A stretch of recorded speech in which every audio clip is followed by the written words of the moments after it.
Avec Modar TV, la mode devient plus qu'un art. Modar TV lajɛbagaw aw bisimila aw ka interview de la semaine kan lɛn na an wulila ka se an ka seko ani dɔnko tigilamɔgɔ dɔ ma n'o y'an ka sifilaka dɔ ye. Seko ni dɔnko bɛ tali kɛ an ka dɔnkɛlaw dɔnkilidalaw ɲɔgɔlɔnbɔlaw ni caman b'a fɔ o ma ko catiri a bɛ tali kɛ fɛnɛ an ka laadalako fɛn caman na nka an tɛna o janya an bɛ don an ka bi mɔgɔ weleni an bɛna a jira la a k'a yɛrɛ ɲɛfɔ caman b'a dɔn Isis Buba la mais a tɔgɔ yɛrɛ bɛ yen a n'a jamu a yɛrɛ bɛna da don la ka dɔɔni fɔ an y'o kan ne balimakɛ i ni wula. Baasi t'i la. Baasi foyi tɛ n na i yɛrɛ dun. Baasi foyi tɛ n na. Ala kana baasi kɛ an si la. Yarabi. I bɛ se k'i tɔgɔ ni jamu fɔ an lajɛbagaw ye nin waati in na. Bon ne tɔgɔ yɛrɛ Bubakari Ayidara. U bɛ n wele Isis Buba. Donc Buba. Oui. An bɛna don an ka wula in na masala kɔnɔ. Oui. Buba yɛrɛ nana dɔn na cogoya di? Buba bɛ dɔn sugu jumɛn kɛ? Bon ne nana dɔn na cogo min na n bɛ dɔn min kɛ i ni ce kɛ nin question in na fɔlɔ. Donc fɔlɔ n tun bɛ dɔn bɛɛ kɛ. N bɛ traditionnel kɛ n bɛ afro kɛ n bɛ dancehall kɛ. N tun b'a bɛɛ kɛ. Mais n nana o bɛɛ de bila sisan k'an ɲɛsin dɔn kelen ma an yɛrɛ ka laadala dɔn dɔ de don. Donc maintenant n b'o de pratique sisan. Dɔn in bɛ wele cogo di? Dɔn in bɛ wele danse contemporaine. D'accord. I n'a fɔ an y'a mɛn cogo min na Isis Buba yɛrɛ fɛ ko dɔn in bɛ wele danse contemporaine. Danse contemporaine tɛ dɔwɛrɛ ye an bɛ waati min na o dɔn senw. Donc ale y'an ka laadala dɔn dɔ de ta k'i focaliser o kan a bɛ o de dɔn kosɛbɛ kosɛbɛ mɔgɔ caman b'a ye o la. O ye dɔn ye dɔn min ni a ma san sɔrɔ an fɛ yan kosɛbɛ ni n ko k'a ma san sɔrɔ a ma cari an fɛ yan kosɛbɛ mɔgɔ caman tɛ a lakodɔn. Mɔgɔw bɛ a ye très généralement films de la tubabu film ni fɛnw mais k'a ye k'a bɛ kɛ an yɛrɛ fɛ yan o de la wula in na an yɛrɛ fɛnɛ wulila ka se Buba ma a ka se ka i da don a la ka fɛsɛfɛsɛ an ye. I kɛlen ka dɔn in daminɛ k'i i ka dɔn se bɛn danse contemporaine ma dukɔnɔmɔgɔw y'a faamu cogo di?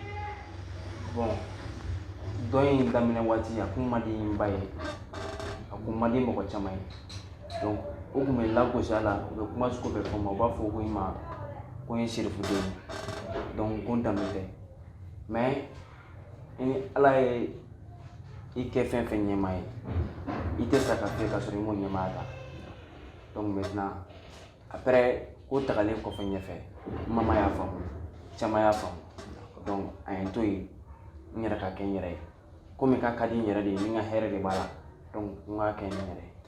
Donc dɔn in diyara e yɛrɛ de ye? Oui dɔn in diyara ne yɛrɛ de ye. Famille kɔfɛ teri kunda i kɛlen ka dɔn in choisi i teriw y'a faamu u y'i dɛmɛ a la ou bien u bɛ u bɔ i kɔrɔ de? Bon teri dɔ ye n dɛmɛ teri dɔw ma n dɛmɛ parce que dɔw bɛ don i kɔkɔrɔ ka tila ka bɔ i kɔkɔrɔ tuguni hadamaden man ye quoi. Donc maintenant n ye teri sɔrɔ kabini n ye dɔn yɛrɛ daminɛ n ye teri sɔrɔ n ye mɔgɔ sɔrɔ fɛn bɛɛ mais teri dɔw bɛ yen diyagoya u b'i lagosi i ka baara la. O yɔrɔ in b'an bila ka taa an balimakɛ ka dansi dɔw b'an bolo yan an bɛ olu yira walasa mɔgɔw k'a dɔn halisa an kan bɛ dɔn sugu min ma an b'o kɛ ka fiɲɛni bɔ an senkɔrɔ.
voilà ina fo an bɔra ka ye cogoya min na sisan dɔn se mun tɛmɛna sisan caman bɛ image faamu caman ye yɔrɔ in dɔn parce que an balimakɛ a bɛ dɔn kɛ yɔrɔ caman na hakili la nin tun ye institut français kɔnɔna ye u ka dɔn se mun na i b'a sɔrɔ u bɛ tɔgɔ dɔ d'a ma i bɔra ka nin dɔn mun kɛ sisan i ye nin dɔn in hakilina sɔrɔ cogo di i ye tɔgɔ jumɛn di a ma.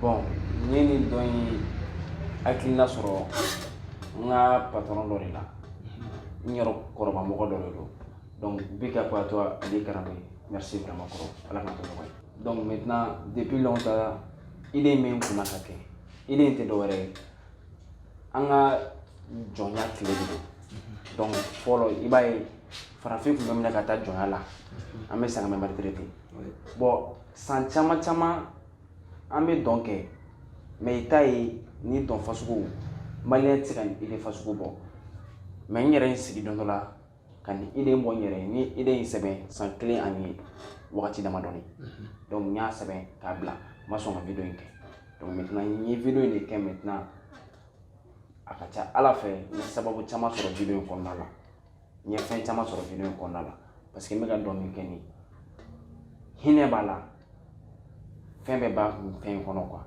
parce que ne bɛ ka dɔn fɛn fɛn pratiquer nin a bɛɛ bɛ fɛn dɔ de fɔ n bɛ ka fɛn fɛn kɛ nin a bɛɛ bɛ fɛn dɔ de fɔ quoi.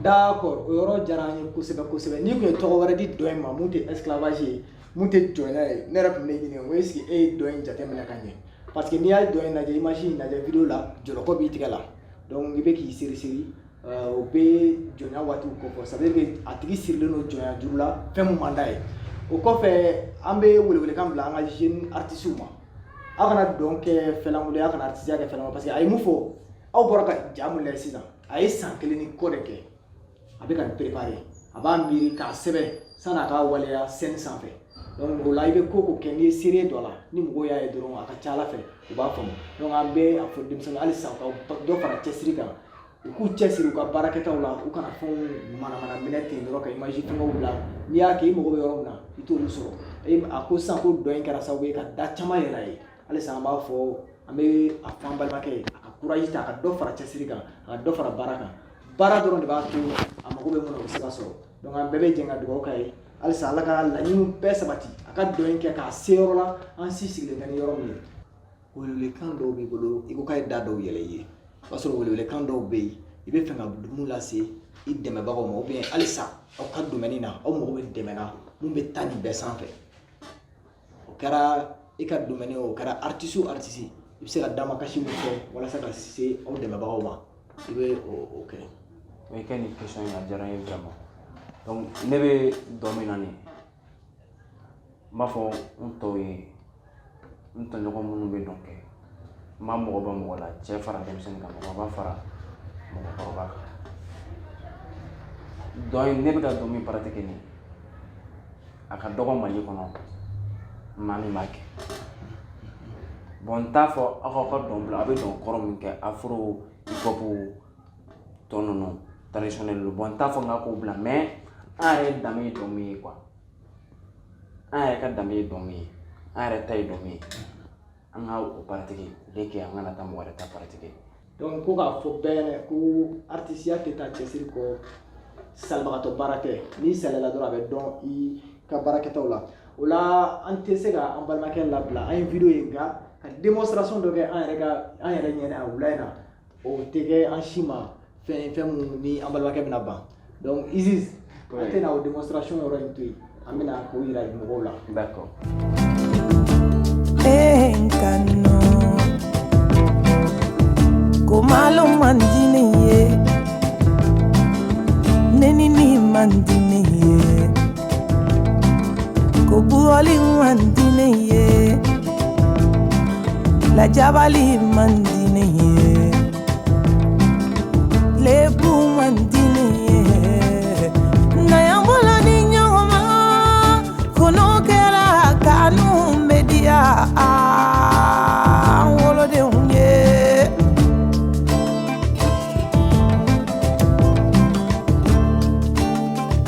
Kanu lebu muso aw sɔgɔlen don toujours Modar TV de la a ka interview de la semaine de don mɔgɔ min b'an bolo kɔrɔ o ye Isis Buba ye i n'a fɔ an y'a fɔ a daminɛ na cogoya min na Isis Buba oui yala folikan dɔ b'i bolo ka se an lamɛnbagaw ma nin waati in na ani Mudar TV équipe yɛrɛ ma. Bon, folikan bɛ min bolo ka lase jama bɛɛ la, ne filɛli jama bɛɛ ma. Fɛn fɛn ne dɛmɛ depuis dɔ in daminɛna n b'aw bɛɛ fo, Ala ka aw bɛɛ sara, aw ni ce aw ni baraji ko kɛta la. Fɛn fɛn m'an dɛmɛ fɛnɛ aw bɛɛ fɛnɛ ni ce, fɛn fɛn kɛra an fɛ aw ni ce aw ka kanu n'a ka bonya la. Dɔ in mɔgɔ o mɔgɔ i bɛ art kɛ min de kana ta ni kulonkɛ ye. N'i y'a dɔn k'i bɛ fɛ ka nafa de sɔrɔ a la, n'i y'a dɔn k'i bɛ fɛ k'i bangebaaw ta n'a a baara ye ka na kulonkɛ baara la, hali n'u ye diɲɛ kuma sugu bɛɛ de f'i ma, continue i k'i ka baara kɛ.